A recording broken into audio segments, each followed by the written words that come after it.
মধ্যপ্রাচ্যে চলমান উত্তেজনার মাঝেই আগুনে ঘি ঢাললেন মার্কিন প্রেসিডেন্ট ডোনাল্ড ট্রাম্প। এবার হরমুজ প্রণালী নিয়ে অবিশ্বাস্য এক পরিকল্পনার কথা জানালেন তিনি, যা ইরান যুদ্ধ শেষে বাস্তবায়নের ঘোষণা দিয়েছেন মার্কিন প্রেসিডেন্ট। বৈশ্বিক জ্বালানির এই গুরুত্বপূর্ণ জলপথ নিয়ে ট্রাম্পের এমন অদ্ভুত মন্তব্যে পাল্টা প্রতিক্রিয়া জানিয়েছে ইরান। এতে মধ্যপ্রাচ্যে নতুন করে সংঘাতের আশঙ্কা তৈরি হয়েছে। বিস্তারিত থাকছে ডেস্ক রিপোর্টে। হরমুজ প্রণালীকে মার্কিন ভূখণ্ড হিসেবে ঘোষণা করতে চান প্রেসিডেন্ট ডোনাল্ড ট্রাম্প। নিউ ইয়র্কে এক সমাবেশে সমর্থকদের সামনে এই পরিকল্পনার কথা জানান তিনি। ইরানকে পুরোপুরি পরাজিত করার পর এই সিদ্ধান্ত কার্যকর হবে বলে দাবি করেন ট্রাম্প। এমন চাঞ্চল্যকর তথ্যই উঠে এসেছে আল জাজিরার এক প্রতিবেদনে।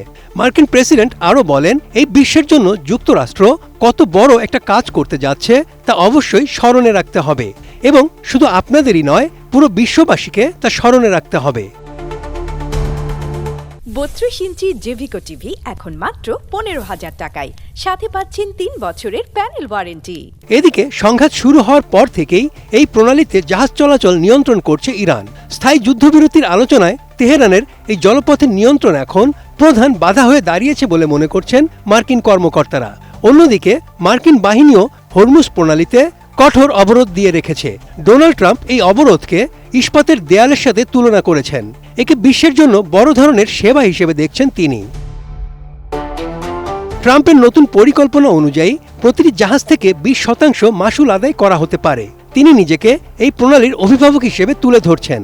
তবে বিশেষজ্ঞরা বলছেন, এমন টোল আদায় পুরোপুরি অবৈধ। উন্মুক্ত সমুদ্র পথে যাতায়াতের অধিকার সবার আছে। এরপরই ট্রাম্পের বক্তব্যের তীব্র প্রতিক্রিয়া জানিয়েছে ইরান।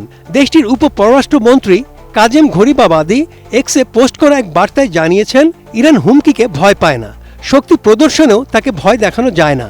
হরমুজ প্রণালী ইরানের ছিল, আছে এবং থাকবে। এই প্রণালী শুধুমাত্র ইরানের নির্দেশেই বন্ধ ও খোলা হবে। যতক্ষণ না যুক্তরাষ্ট্র পরাজয়ের বাস্তবতা মেনে নিচ্ছে ও তাদের অলীক কল্পনা ত্যাগ করছে, ততক্ষণ ইরান হরমুজের ওপর অবরোধ জারি রাখবে। মূলত মধ্যবর্তী নির্বাচন সামনে রেখে ট্রাম্প নিজের জনপ্রিয়তা বাড়াতে চাইছেন। যদিও আল জাজিরা বলছে, অধিকাংশ মার্কিনই এই যুদ্ধ চালিয়ে যাওয়ার বিপক্ষে মত দিয়েছেন। এর আগে কানাডা বা গ্রিনল্যান্ড নিয়েও ট্রাম্প একই ধরনের সম্প্রসারণবাদী মনোভাব দেখিয়েছিলেন। এখন ইরানের ওপর নতুন অর্থনৈতিক নিষেধাজ্ঞার প্রস্তুতি নিচ্ছে white house. Desk report, ATN news.